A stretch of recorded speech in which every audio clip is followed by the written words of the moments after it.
Success is not necessarily counted on cars and houses one acquired in life, but also the ability to transform souls, mindsets, and setting free captives. Making fishers of men is also a lineage of success and worthy to be accounted. I'm Dr. Commander Robert Achichi. I'm born from Fort Portal in Kabarole district. They divided those districts. I think now I remain to be from Bunyangabu. By then Bunyangabu was not a district, but now it's a district. So I grew up in the village called Kichuchu in Bunyangabu, and I studied my primary at St. John's area primary school. That was my P7. Then I went to St. Leo's College in Chegobe from senior 1 to A level. I finished A level. Then I wanted to become a Catholic priest. But after my senior 6, the Catholic bishops refused me to become a priest because my mother was not married in a holy matrimonial with my father. And so it was really bad for me. I cried. I said, now what am I going to do in life? Like I decided in my heart that I must be a Catholic priest serving the Lord. And so I became a Muslim with an intention of becoming an imam.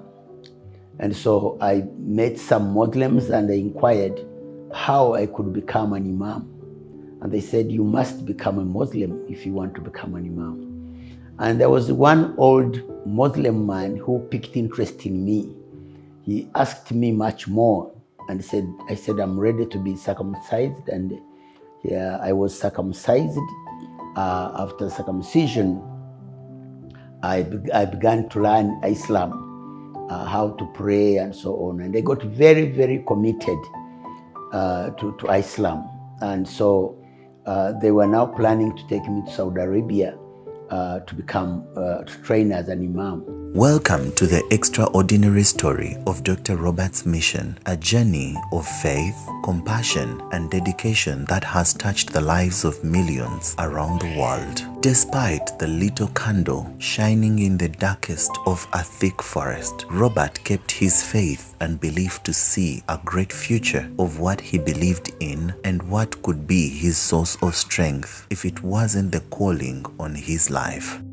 To those who would share his vision with, it sounded big and not possible, but deep within him, he saw everything over 20 years ago, things that we are seeing today.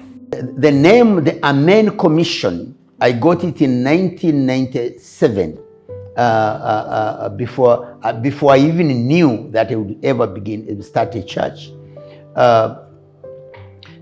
When I read in the book of Corinthians, it says, all the promises of God are yes, and the Amen shall be spoken for the glory of God. It touched my heart, and I felt God is the Amen. And I discovered it, that really Jesus was the Amen. In the book of Revelation, chapter 3, verse 14, it says the Amen is Jesus Christ. And so the Amen has had commissioned me by what I was doing, because I was preaching the gospel every day. I was going village to village. So I literally began calling myself the Amen commissioned, that I'm commissioned by the Amen. And all the promises of God were yes. And I was very confident that whatever God had promised me, he was going to fulfill. So that's where the Amen Commission Church comes from. So when I began church here in Makerere-Kikoni, I called it the Amen Commission Church. Today, Dr. Robert's mission continues to evolve and expand, reaching new corners of the globe and addressing the most pressing issues of our time.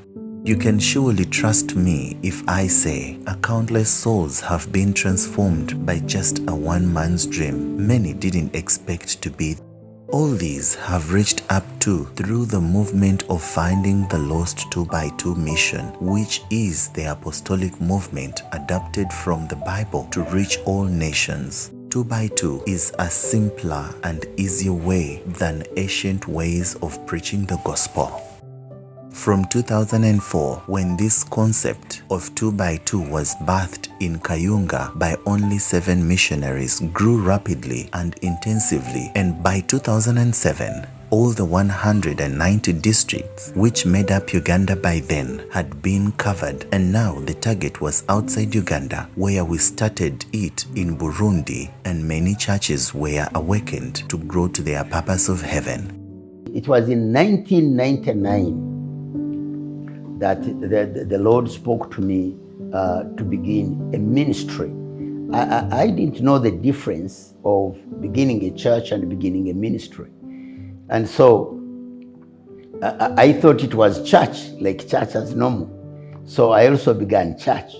I began in my house in Kawala, that's Rubaga division.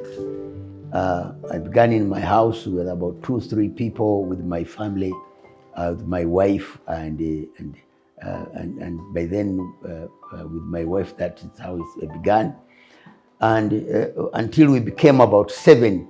7 was a big number, so we went out of the house. I rented a place under a tree in Kawala, under a tree.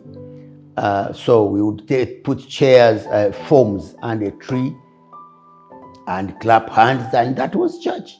Amidst more transformed regions include Kenya, Tanzania, Rwanda, Zanzibar, Zambia, Democratic Republic of Congo, Malawi, Congo, Brazil, Ethiopia, South Sudan, Somalia, Mozambique, Ghana, Nigeria, Cameroon, Togo, Central Africa, Sierra Leone, and many more. Dr. Robert's mission is a great testament of the power of faith, compassion, and determination. Join us in celebrating this remarkable legacy and inspiring a new generation of leaders and change makers.